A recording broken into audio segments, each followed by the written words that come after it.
আসসালামু আলাইকুম। ইসমাত হবিস কুকিং চ্যানেলের আরেকটি রান্না পর্বে সবাইকে ওয়েলকাম জানাচ্ছি। শীত আসছে, তার মানে বেশি বেশি সবজি খাওয়ার ধুম।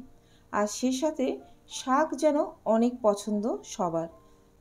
বেশ কিছু শাকের মধ্যে পালং শাক আমার একটি পছন্দের শাক। আজকে এই পালং শাকের একটি রেসিপি করে দেখাবো। আশা করছি আপনাদের ভালো লাগবে। শুরু থেকে শেষ পর্যন্ত ভিডিওটি দেখার জন্য অনুরোধ করছি। এখানে আমি আধা কাপ মুগ ডাল নিয়েছি। মুগ ডাল ধুয়ে পরিষ্কার করে রেখেছি আর 10 মিনিটের জন্য ভিজিয়ে রেখেছি।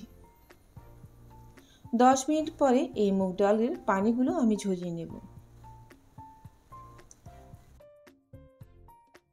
এবার ডালগুলো সিদ্ধ করছি। হাঁড়িতে প্রথমে ডালগুলো দিয়ে দিচ্ছি আর সেই সাথে দিয়ে দিচ্ছি 2 কাপ পানি, হলুদ গুঁড়া আধা চামচ, রসুন বাটা আধা চামচ আর 1 চামচ লবণ। ঢাকনা দিয়ে অপেক্ষা করছি সিদ্ধ হওয়া পর্যন্ত। মুগ ডাল সিদ্ধ হওয়ার পর একটা হুইস্ক দিয়ে একটু এভাবে ঘুটে নিচ্ছি। এবার আরেকটা হাঁড়িতে নিয়ে নিচ্ছি 2 টেবিল চামচ সয়াবিন তেল, দিয়ে দিচ্ছি একটা তেজপাতা, একটা বড় এলাচি যেটা কালো এলাচি বলি, দারচিনি স্টিক একটা দিচ্ছি, আধা চা চামচ গোটা জিরা আর দিচ্ছি 2টা শুকনো মরিচ। সেই সাথে আধা কাপ পেঁয়াজ কুচি আর বড় 2টা রসুন কোয়া কুচি করে রেখেছিলাম দিয়ে দিচ্ছি।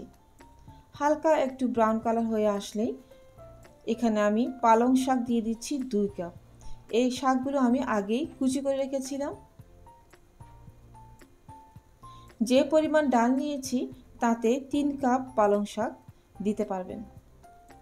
আধা চামচ লবণ দিয়ে দিচ্ছি আর একটু মিশিয়ে নিচ্ছি, অর্থাৎ একটু কষিয়ে নিব। চুলার ফ্লেম এই পর্যায়ে মিডিয়াম লোতে আছে। প্রায় 2 মিনিটের মতো আমি শাকগুলো কষিয়ে নিয়েছি। এবারেতে আধা চামচ লাল মরিচ গুঁড়া আর আধা চামচ গরম মশলা গুঁড়া দিয়ে দিচ্ছি। আমি এখানে কাঁচামরিচ ইউজ করছি না, আপনারা চাইলে কাঁচামরিচ 2-3টা দিয়ে দিতে পারেন। এবার সিদ্ধ করে রাখা মুগ ডাল দিয়ে দিচ্ছি। আরও 3-4 মিনিট একটু কষিয়ে নিব।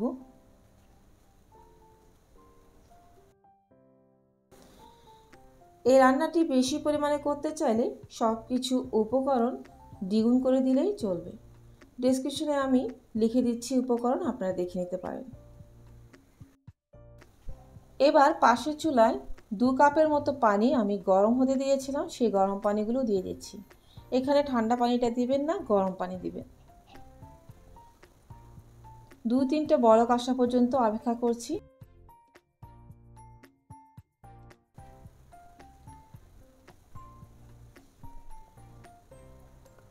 একটু নাড়াচাড়া করে দিচ্ছি। এরপর ঢাকনা দিয়ে 5 মিনিটের মতো অপেক্ষা করব।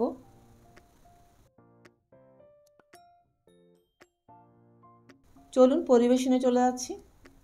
ব্যাস, এ হলো পালং শাক আর মুগ ডালের একটি রান্না। দেখতে কেমন টেম্পটেড লাগছে বলুন তো? খেতেও অসাধারণ। আশা করছি এই রেসিপিটা ট্রাই করবেন আর কমেন্টে জানাবেন কেমন হয়েছে। আর আমার রেসিপিগুলো শেয়ার করতে পারেন প্রিয়জনদের সাথে, বেশি বেশি করে তাদেরকে দেখার সুযোগ করে দিতে পারেন। আর যারা নতুন দেখছেন ইউটিউব চ্যানেলটা সাবস্ক্রাইব করে পাশে থাকার অনুরোধ করছি। এতে করে দেখে নিন আমার চ্যানেলে অলরেডি আপলোড দেওয়া অনেক অনেক রান্নার রেসিপি আর টিপস, কিছু না কিছু আপনাদের কাজে লাগবে। আর যারা ফেসবুক থেকে দেখছেন পেজটাকে ফলো দিয়ে আমাকে সাপোর্ট করার অনুরোধ করছি। তাহলে আজকেই গরম গরম ভাতের সাথে এই মুগ পালকের রেসিপিটা হয়ে যাক। আমার বিশ্বাস পরিবারের সবাই পছন্দ করবে এই রেসিপিটি।